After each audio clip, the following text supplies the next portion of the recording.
I'm Pat Toomey, and you're watching Abington News and Views, where all the news is your news.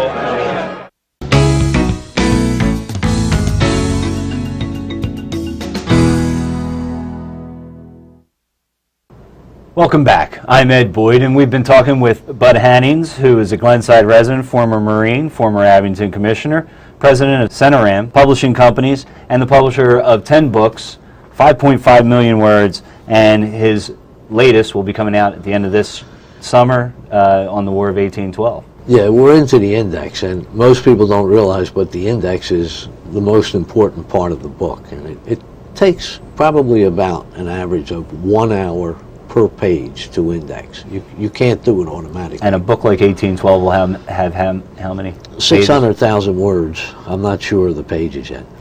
My math were good enough to just...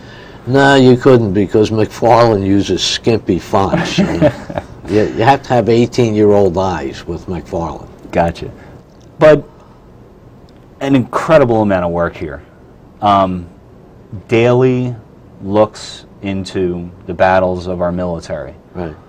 What would you say you've learned in going through this much detail that today's history books, history professors, and their students completely miss?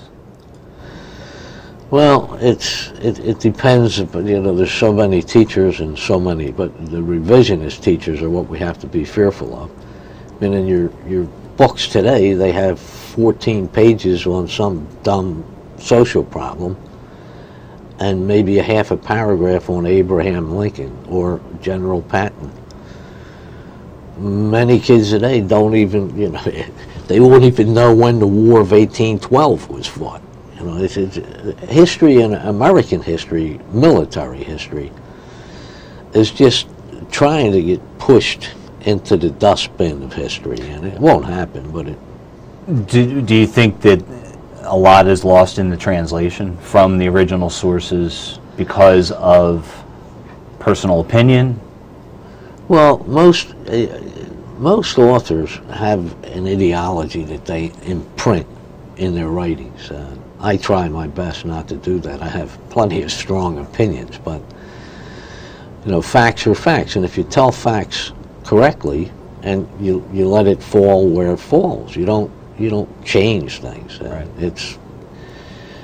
It's really difficult, but you know, they don't teach American history, they teach social studies, and the surest way to repeat the mistakes of history is not to teach history. Is there anything that's currently going on today that yesterday's history could teach us that may help us avoid conflict, or once we get into conflict to handle it better? Is there any signs happening now that you see? Congress will always get us into conflict, and as I think General Sherman may have put it best, the politicians started this war, maybe we should let them finish it. And that's a paraphrase, not a quote. Sure.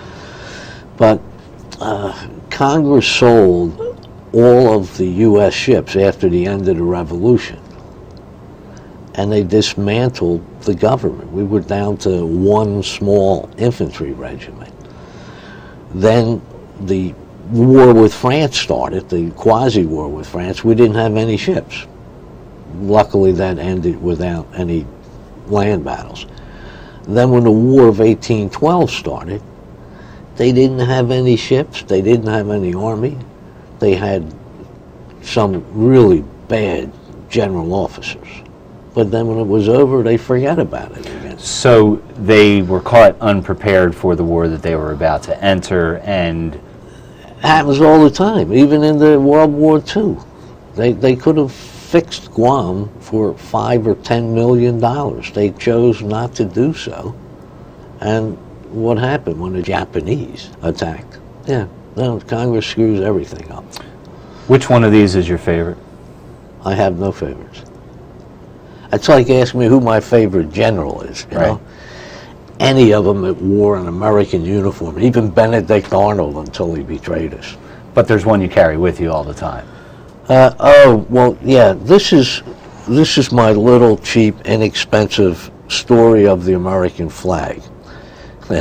reminds me of Congress. You ever see on a Sunday talk show a congressman or a senator pull the book out of their suit coat and say, Right. I've got the U.S. Constitution, I always carry it. And I thought, yeah, it's a shame you don't read it, you dumb sucker. So this is a chronology of everything that the flag has done from the 1770s until 2001, when President Bush was in office. That's where this stops. But yeah, I don't leave home without it.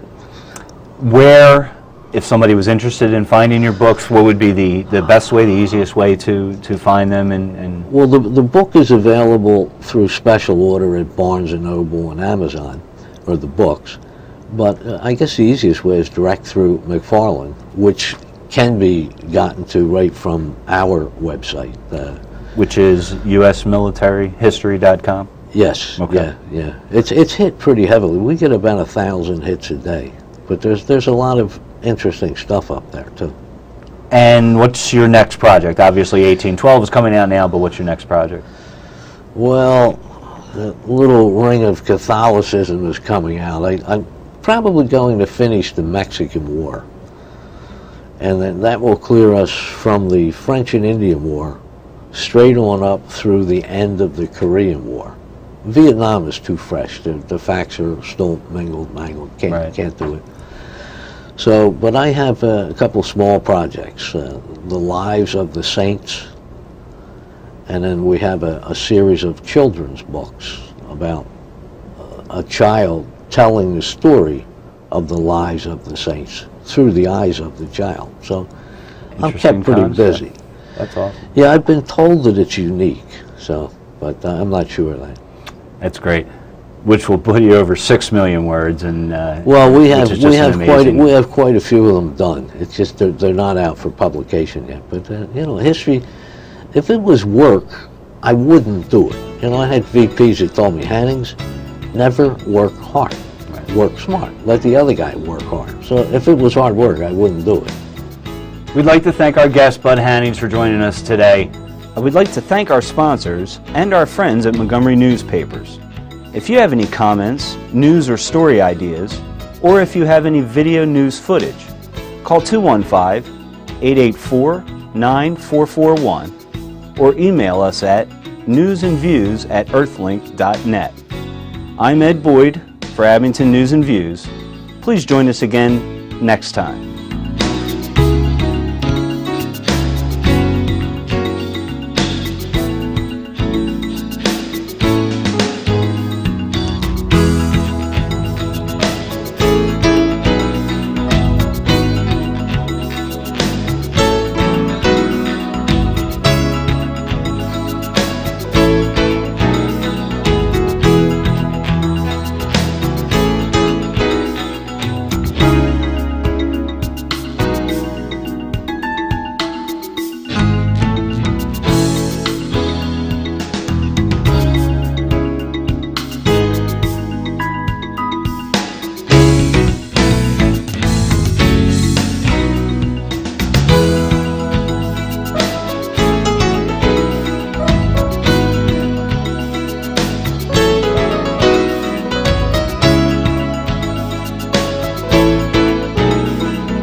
I'm Vicki Venturini for Abington News and Views. Stay tuned for Merchant Showcase coming up next.